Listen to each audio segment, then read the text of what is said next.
Here with UFC welterweight Dan Hardy in frigid Montreal, Quebec. And Dan, you've been here for a couple of weeks now. Tell us a bit about being here in Montreal, part of George's fight camp, and just getting used to life here in Montreal, Quebec.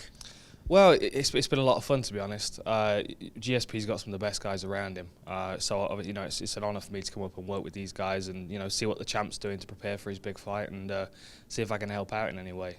Yeah, I came in a couple of weeks ago and helped him out for a week with sparring, and it's been good. He's looking good. How did this whole relationship begin with George? Did you guys kind of keep in contact after the fight back in 2010? Is this the first time working with George? No, I've worked with him a couple of times before. He contacted me to help him out in the past, and because I have quite an adaptable striking style. If he's fighting a guy that's decent stand up, I can always mimic what the guy's doing. So he brings me up and I just do some rounds of sparring with him, and he teaches me some wrestling at the same time.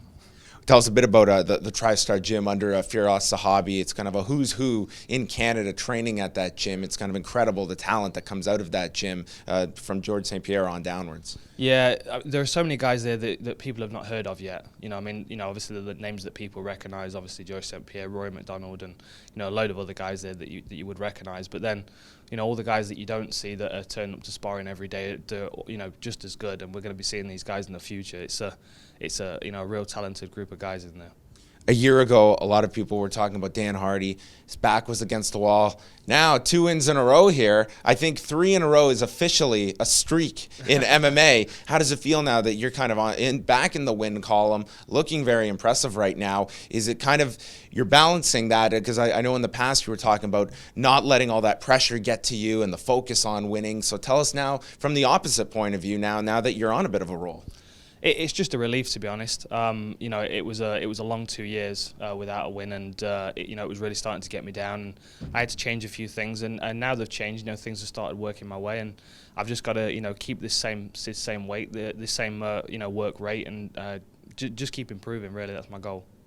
At any point during that losing streak, did the fun ever leave in terms of mixed martial arts, where it was just, I need a win here, and suddenly this is not the reason I got into MMA, where the enjoyment, which I imagine has kind of gotten back into MMA for you at this point? Yeah, I'm really enjoying myself again now. The problem is, when you're not winning, you start thinking about, nothing else matters other than the win. So you can't really focus on what you're doing in the gym. You can't really improve at all. You've just got to keep pushing, and sometimes you push too hard and it backfires on you, and that's really what was happening for me, at least for the second year of the 2-year losing streak. Now, do you have any idea right now of when we will see you back in the octagon at this point? You're coming off that great victory over Amir Sadal in Nottingham, England. I've got to imagine a career high point for you. Yeah, it was a good day. I'm looking at probably the end of March or the beginning of April, because I don't want to rush and get into another fight anytime soon. I want to make sure I'm improving between fights and give myself that time to work. Is there any chance, March 16th, they're going to be back here in Montreal? Is there any chance you might fight in Montreal? You never know. It'd be a good city to fight in, I'm sure. You're dropping a lot of hints here. I get the feeling that there's something that's unofficial that he can't announce as of yet. One opponent that's been thrown out there has been Matt Riddle, who cut that infamous interview back in Calgary at UFC 149. Is Matt Riddle someone that interests you? Because he said he would love to fight you in England, where you would just be the hero and he would be in the villain role. Yeah, I don't really interest me, to be honest, Matt Riddle. There's not anything about him or his fighting style that really intrigues me at all. So, if that's what the UFC line up, then so be it. But I'm not chasing after it, because I think there are better people for me to fight out there. At this point as well, I know you're someone that also involved very much in a lot of creative aspects. You've been an artist in the past. Tell us a bit about just kind of, mixed martial arts for a lot of fighters, it's 24/7, but I think you need that kind of outlet outside, especially a creative sense, and you really strike me as someone that needs that creative outlet. Can you just talk a bit about that and having some distractions from MMA to take you away from the grind, so to speak?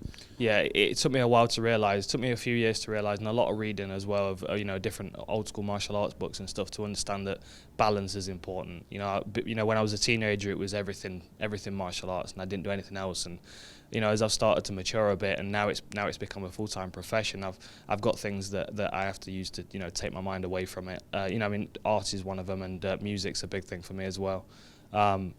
It's just something that somewhere you can escape away to and don't have to think about fighting for once, and sometimes it's difficult to get away from that in training camp. So it's good to have those things that you can fall back on. There was a fascinating piece online going into the Nottingham fight where you talked about experimenting with ayahuasca, and I think a lot of people, they just didn't quite understand. And then reading this piece in depth of just what this did for you, was that really like a life-altering moment for you and getting kind of everything into perspective? Just explain a bit, because I found it really fascinating, just your mindset and what you took away from that. It was, yeah. It was. The more I think about it, the more I look back on it, the more I realise it changed me. You know, I really have.